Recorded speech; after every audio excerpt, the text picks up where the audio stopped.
Good morning, students. This is Muhammad Imran. This is class of math.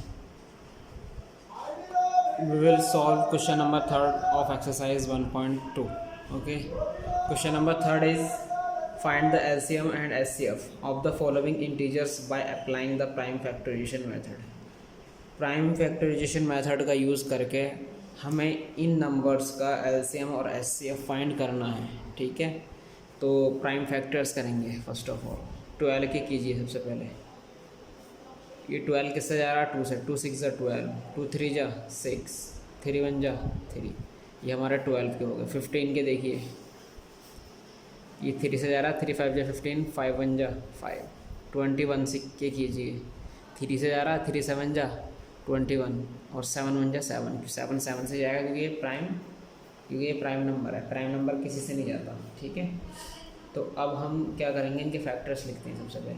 12 के लिखिए 2 multiply 2 multiply 3। 15 के लिखिए 3 multiply 5। 21 के 3 मल्टीप्लाई 7। तो सबसे पहले हम एचसीएफ निकालते हैं। देखो जो कॉमन है ना वो निकालो पहले। देखो 3 इसमें भी है, इसमें भी, इसमें भी। इन तीनों का एक जोड़ा बन जाएगा। ठीक है, इन जोड़ों तीनों को, इन तीनों में से सिर्फ एक 3 आ जाएगा। ये तो हो जाएगा हमारा एचसीएफ। ठीक है, एचसीएफ में वही लेते हैं जो कॉमन होता है। ठीक, अब निकालेंगे एलसीएम। एलसीएम में जो कॉमन है पहले बोलो, और जो बचे वो भी ले लो। ठीक है, ये डिफरेंस होता है इसमें एलसीएम। इन सब की मल्टीप्लाई कर लेते हैं। इन सब की जब मल्टीप्लाई करोगे तो आपका आंसर आएगा 420। ओके, ये हमारा LCM.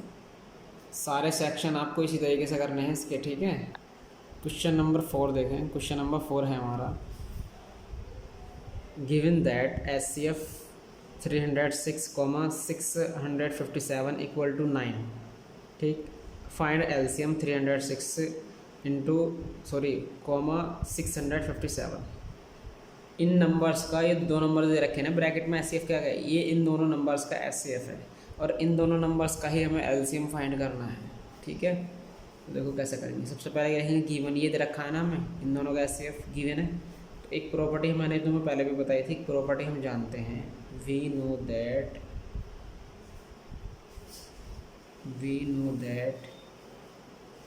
LCM multiply HCF equal to product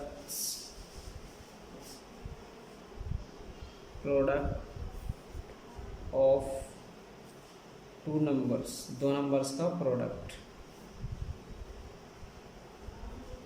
ठीक है, ये प्रॉपर्टी मैंने आपको पहले भी बताई थी। LCM हमें फाइंड करना है। LCM ऐसे लिखो, एचसीएफ की जगह 9 कर लेंगे और ये दो नंबरों का प्रोडक्ट्स, ये दो नंबर दे रखे हैं ना, इन दोनों नंबरों को मल्टीप्लाई, प्रोडक्ट उससे बोलते हैं जो मल्टीप्लाई करके आंसर आता है 657। तो स्टूडेंट्स, जब आप इन दोनों नंबर्स, तो हमें क्या निकालना है, एलसीएम निकालना है। तो 9 इसके नीचे को आ जाएगा, क्रॉस मल्टीप्लाई हो जाएगी। LCM equal to 306 657 okay upon, अगर ये 9 से जा रहा है तो 9 से काट देते हैं, चाहे अगर ये जा रही हो या ये जा रही हो।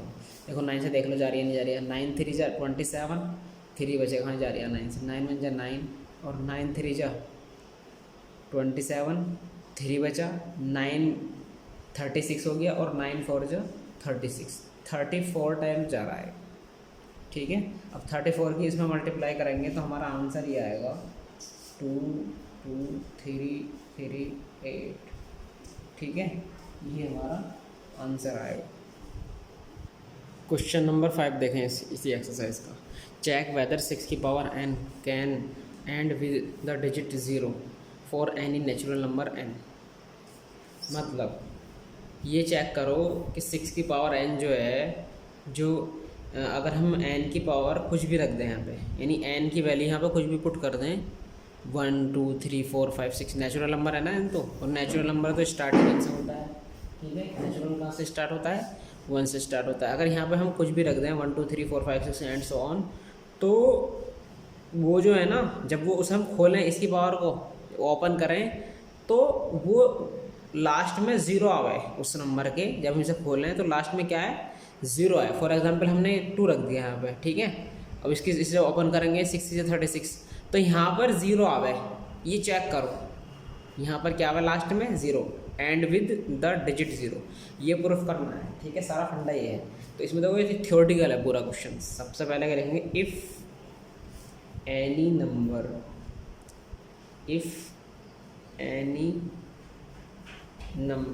ends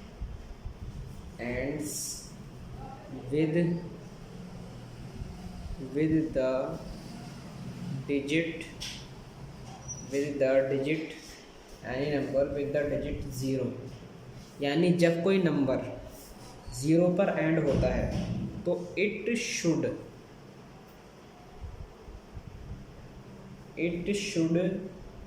B divisible by 10 or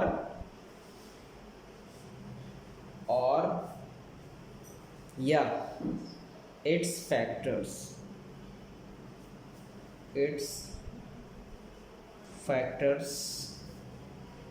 2 and 5। मतलब अगर ये 0 पर एंड होगा ना, या तो ये 10 से डिविजिबल होगा, या फिर इसके जो फैक्टर है ना, इसके 10 के फैक्टर क्या है 2 और 5, या 2 और 5 से चला जाएगा, ठीक है। ये रूल होता है अगर कोई नंबर 0 पर लास्ट होता है, ठीक है। या तो इसके फैक्टर वहाँ में ये खोल ओपन करके, या फिर 10 आए, ठीक है। अब इसके प्राइम फैक्टर करो, क्योंकि 10 के ये प्राइम फैक्टर है ना, ठीक है। इसके 10 के ये प्राइम फैक्टर है 2 और 5। अब 6 के करना प्राइम फैक्टर्स ऑफ 6 की पावर n के करें तो 2 3 जा 6, ये होंगे इसके फैक्टर। 2 तो आ रहा है बट यहाँ पर 5 नहीं आ रही है, यहाँ पे क्या नहीं आ रही है, 5 नहीं आ रही है, ठीक है। तो हम क्या ऑब्जर्व कर सकते हैं, इट कैन बी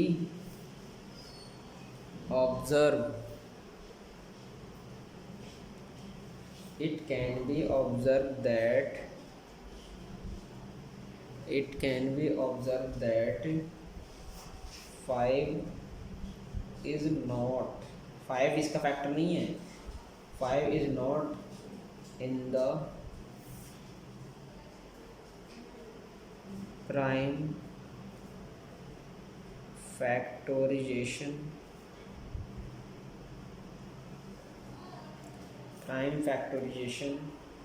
ऑफ 6 की पावर n। मैंने बताया था ना कि 5 नहीं आ रही यहाँ पे, तो हम क्या कह सकते हैं, hence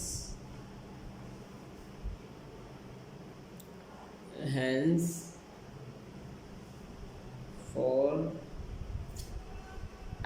हम क्या लिख सकते हैं, फॉर एनी, हैंस इसलिए for any value of n की किसी भी वैल्यू के लिए 6 की पावर n जो है will not be divisible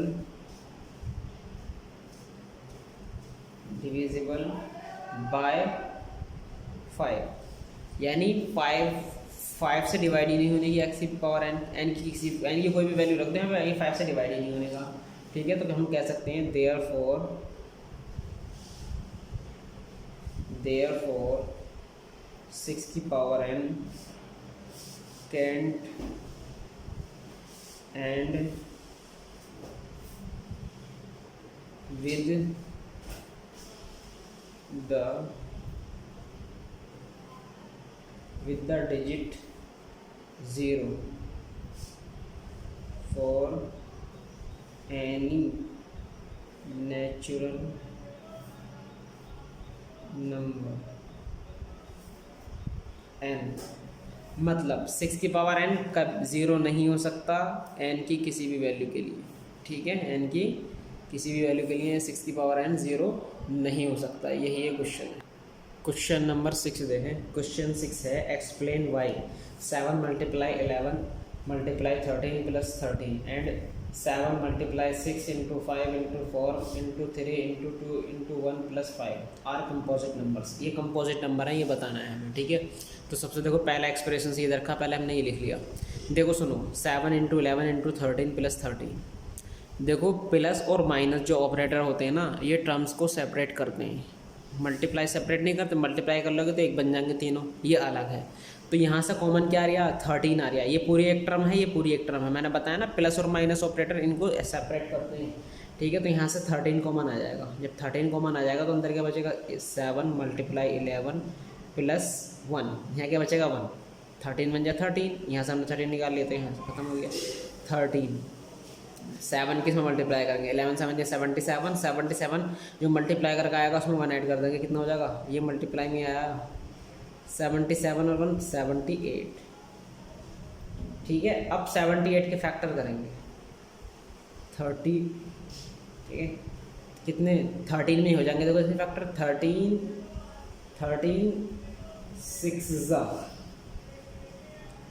6 78 होते हैं, ये इसके फैक्टर्स हो गए। ये 3 इंटू 2 भी लिख सकते हैं, लेकिन 6 लिख लो, कोई प्रॉब्लम नहीं। तो अब क्या हुआ यहाँ पे, ये जो एक्सप्रेशन आया है हमारा, ठीक है, इसके फैक्टर क्या आ गए 13 और 6 आए हैं, ठीक है। तो इसलिए कंपोजिट नंबर है, इसलिए क्या है कंपोजिट नंबर। क्योंकि कंपोजिट नंबर किसे बोलते हैं, कंपोजिट नंबर उसे बोलते हैं जिनके फैक्टर्स एक के अलावा और खुद के अलावा भी होते हैं। प्राइम फैक्टर्स तो वो होते हैं, देखो प्राइम फैक्टर्स तो वो होते हैं, तुम पढ़ा भी होगा आपने। Prime factors can be divided by 1 and only itself, मतलब वो नंबर खुद से कटते हैं और एक से डिविजिबल होते हैं, ठीक है। और कंपोजिट नंबर जो होते हैं वो खुद के अलावा और एक के अलावा और दूसरे नंबरों से भी कट जाते हैं। मतलब ये 13 और 6 से भी कट जाएंगे, ये वाला जो एक्सप्रेशन है 13 और 6 से भी कट जाएगा। तो हम कह सकते हैं the given expression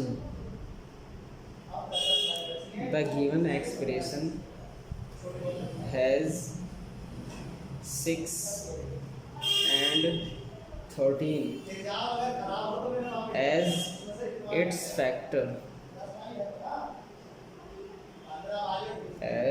its factors, so it is a composite number.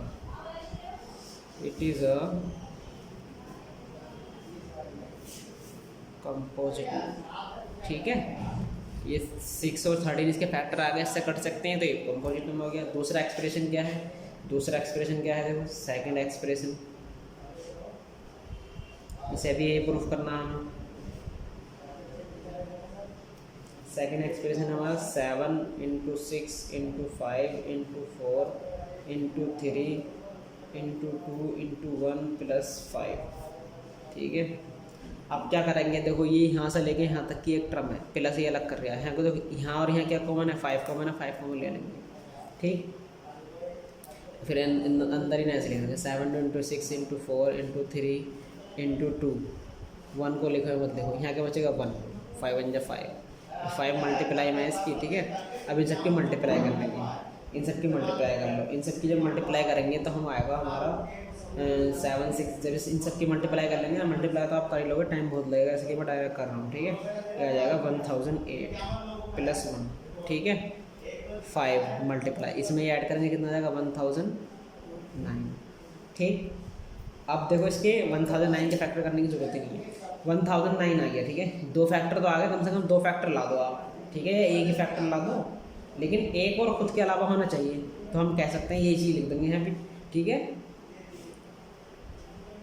इसे हम यही चीज़ लिख देंगे यहाँ पे, the given expression has 5 and 1009 as its factor, so it is a composite number, ठीक है। जो चीज़ यहाँ लिखी है कर लेंगे। क्वेश्चन नंबर 7 देख लें। देखो क्वेश्चन नंबर 7 बहुत बड़ा है, आप जो है बुक अपने साथ रखें और जब इन क्वेश्चन को समझें, ठीक है। मैं तो क्वेश्चन नहीं राइट कर रहा हूँ, आप सिर्फ सॉल्यूशन दे रहा हूँ। There is a circular path, एक सर्कुलर पाथ है अराउंड अ स्पॉट फील्ड। वो क्या है, स्पॉट फील्ड है, स्पॉट फील्ड के चारों ओर। सोनिया टेक्स 18 मिनट, सोनिया जो है 18 मिनट लेती है to drive 1 round of the field का एक चक्कर लगाने में, वाइल रवि टेक्स 12 मिनट्स, जबकि रवि जो है 12 मिनट लेता है उसी को एक चक्कर लगाने में। Suppose they both start at the same point and at the same time, एक ही समय पर एक ही पॉइंट पर खड़े हैं वो, मान लो स्टार्ट किया उन्होंने, ठीक है, and go in the same direction, और सेम डायरेक्शन में जा रहे हैं। After how many minutes will they meet again at the starting point, कितने मिनट बाद जो है वो स्टार्टिंग पॉइंट पे मिलेंगे जहाँ से वो स्टार्ट हुए थे, ये क्वेश्चन है हमारा। तो स्टूडेंट्स हम यहाँ पर ऑब्जर्व कर सकते हैं, क्या ऑब्जर्व कर सकते हैं, देखो रवि जो है ना, रवि का टाइम कम है सोनिया से, ठीक है, एक राउंड लगाने में, जबकि देखो वो जा रहा एक सेम डायरेक्शन में जाएंगे वो, ठीक है, और वो जब सेम टाइम पर एक जगह मिलेंगे और रवि एक राउंड कंप्लीट कर रहा है अपना, ठीक है, सर्कुलर पाथ का रेस्पेक्ट टू सोनिया के रेस्पेक्ट में, और जो टोटल टाइम टेकन होगा ना एक राउंड का दोनों का सर्कुलर पाथ का, वो एलसीएम निकाल लेंगे, एलसीएम से आ जाएगा उसका, किससे, एलसीएम से। सोनिया और रवि जो है एक राउंड लगाएंगे सर्कुलर पाथ का, तो एलसीएम निकाल लेंगे 18 और 20 मिनट्स का, क्योंकि इन दोनों का अलग अलग टाइमिंग है, ठीक है, दोनों की टाइमिंग क्या है, अलग अलग है। तो ये उससे ही निकलेगा जब हम इसका लीस्ट कॉमन फैक्टर निकाल देंगे। 12 मिनट्स और 18 मिनट्स का लीस्ट कॉमन फैक्टर जो है ना, नहीं जहाँ पर वो स्टार्टिंग पॉइंट पे मिलेंगे, स्टार्टिंग पॉइंट पे वो मिलेंगे, वो तभी पॉसिबल हो सकेगा जब हम इसका एलसीएम फाइंड कर लेंगे, ठीक है। तो इनका एलसीएम निकाल लेते हैं, LCM of 18 minute and 12 minute और 18 मिनट का एलसीएम निकाल लो।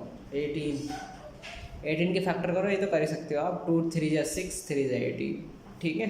12 भी कर लो, 2 2 जा 4 3 जा 12, एलसीएम निकालो। पहले तो देखो कॉमन फैक्टर निकालो, ये कॉमन है, ये कॉमन है, इन दोनों में 2 में से 1 2 आ जाएगा, इन दोनों 3 में से 1 3 आ जाएगा, और इनको ले लेंगे 3 × 2, ठीक है। 2 3 जा 6 3 जा 18 और 18 2 जा 36, ये आ जाएगा हमारा 36। तो लिख सकते हैं हम therefore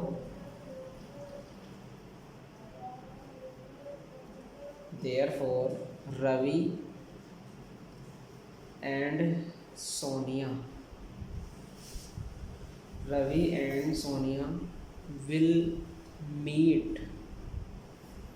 will meet together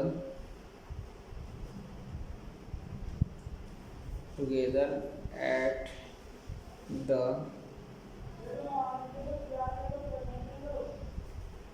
starting point